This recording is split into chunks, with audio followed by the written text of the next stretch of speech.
Let's bring in Mark Smith, a former member of Trump's transition team and a constitutional attorney.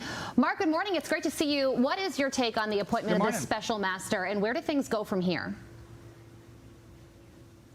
Well, obviously, from a public relations point of view, this is a huge victory for President Trump because the Department of Justice said they did not want a special master appointed because it was not needed. And why wasn't it needed, according to the Department of Justice? It's because the Department of Justice could be trusted to, filter through the relevant information. Anything that should not be turned over to the investigative team would be set aside. But here you have an independent federal judge saying, I hear what you're saying, Department of Justice, but I'm not going to agree with you here. We need an independent third party that has no connection to the Department of Justice to make this determination. The other interesting thing, if you look at the court order, is apparently some of the documents that were supposed to have been filtered out already were exposed improperly to the investigative team. And the judge says, in light of that, I simply cannot trust the Department of Justice to do the job itself, and we need an independent person in here. So again, it is a blow to the Department of Justice. As to how long it will be a blow to the DOJ's and in their investigation, hard to say, but for the moment, it's a win for Donald Trump. You mentioned how long the DOJ is complaining this will delay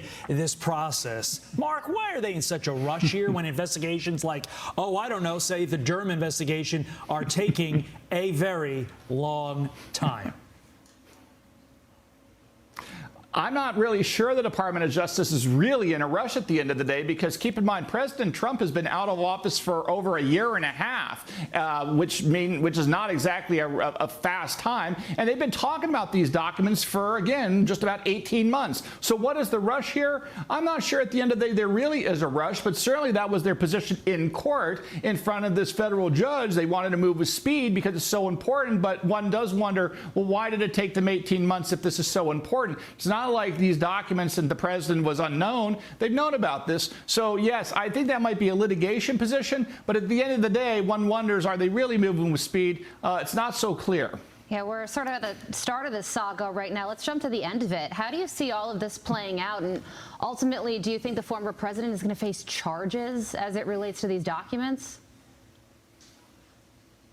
I'm not sure he's actually going to be indicted, but remember, sometimes the lingering concern about being indicted or charged with a crime is a punishment in and of itself, because the mere fact that we're having this conversation today about whether or not President Trump is going to be charged with a crime demonstrates that in terms of a public relations political point of view, it's something that we're talking about, right? We're not talking about the midterms so much. We're talking about President Trump, who hasn't been president for almost, upward going towards 2 years, right? And yet we're still talking about him. So how does this ultimately play out? There's the question of what will happen in the court system. I'm skeptical they will actually charge him, but in terms of the ongoing political ramifications of this, we're going to keep talking about this because it's a big deal, because he's a former president of the United States and a potential future presidential candidate. So of course it's going to remain in the headlines. Yeah, Republicans during the midterms can't take the bait on this. They need to keep the messaging on the economy and on the border and the like. Mark, before we let you go, one word that jumped out at me in all the reports yesterday from this judge: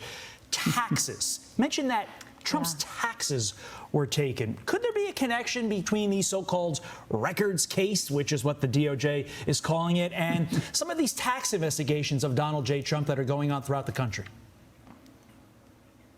Well, at the very beginning of this country, our founding fathers, when they wrote the Constitution, were very concerned with what were known as general warrants, which basically was when the British soldiers would just go into a person's home randomly and go through all aspects of it looking for evidence of an unspecified crime. And that's why we have the Fourth Amendment to the U.S. Constitution today. And yet here we have a situation, if you look at the warrant request, they basically said, if you see anything relating to the 4 years that President Trump was the president in any respect, then you should take that. And that is apparently what happened down at Lago. That is not consistent, in my view, with the Fourth Amendment. That seems to be a general warrant of the exact sort of thing our founding fathers were worried about when they wrote the Constitution, to try to limit government power and protect individual liberties. Yeah, the judge yesterday, like Todd said that some of the things that were taken had to do with tax, accounting information, medical records as well. Doesn't sound like any of that has to do with the National Archives.